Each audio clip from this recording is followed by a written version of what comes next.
Have you ever heard of historical Omegaverse?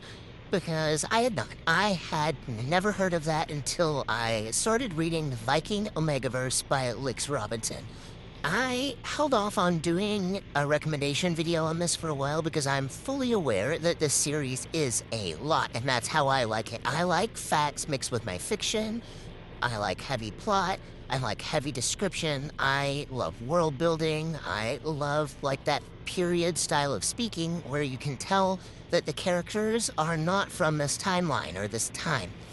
I love that. I love that, and this book really gave me all of that. This whole series actually has I'm lumping it all into one because it's unfinished. The first book does leave on a cliffhanger, but there is more. The last book that is out does not leave off on a cliffhanger. So don't worry going into it. There is plenty to read if you do like it.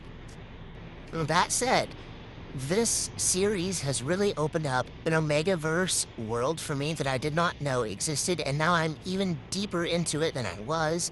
And Omegaverse is one of my favorite things. Of course, there's nodding. Of course, there are three brothers that she falls for, three Viking brothers that are invading her land.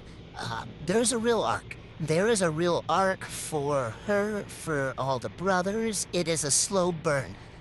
There is some spicy time in the middle of the first book, but nothing culminates until the end. Nothing really culminates at all until the second book, and then the third book gets even better, and I think there are going to be seven books. But this author has a way with words that I love so much because I don't want to say easier to write contemporary romance because I absolutely have a much harder time with a contemporary voice than I do with, like, olden times, but it's simpler. There's less to build, there's less to research, and this author really did her lore research, she did her historical research, and she does put a disclaimer in that she's changed some things, and I'm glad that she did. Especially the Vikings, like, stances on relationships between men or women. She changed that, and I'm really glad she did because it makes it available and appropriate for today because, well, these Vikings, they have to take care of themselves when they enter their rut, when it's the full moon.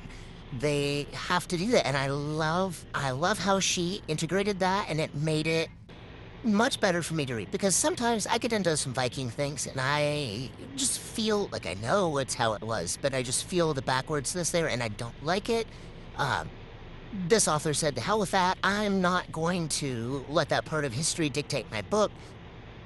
I'm so glad she did, because not only does it make it more palatable for someone like me who's bisexual, but it makes it much hotter. There's much more involved there. What I get from this author is a whole lot of detail, and I love a lot of detail. And there's spice, there's so much spice in the whole series, but she doesn't skimp on letting you know how things were, what actually happened, the, conflict between the nations, between the Dubliners, the Vikings, the people of Britannia. She doesn't sacrifice any of that just to give you spice. You get it all. Now, these are big boys. They are giant books. They're 200 and some thousand words, I believe. I read in the end of the last one that it had even been much longer, and they're long, and I love that. I am coming from Clan of the Cave Bear world. That was my introduction to spice at 13. So when you give me all the details and such, I love that.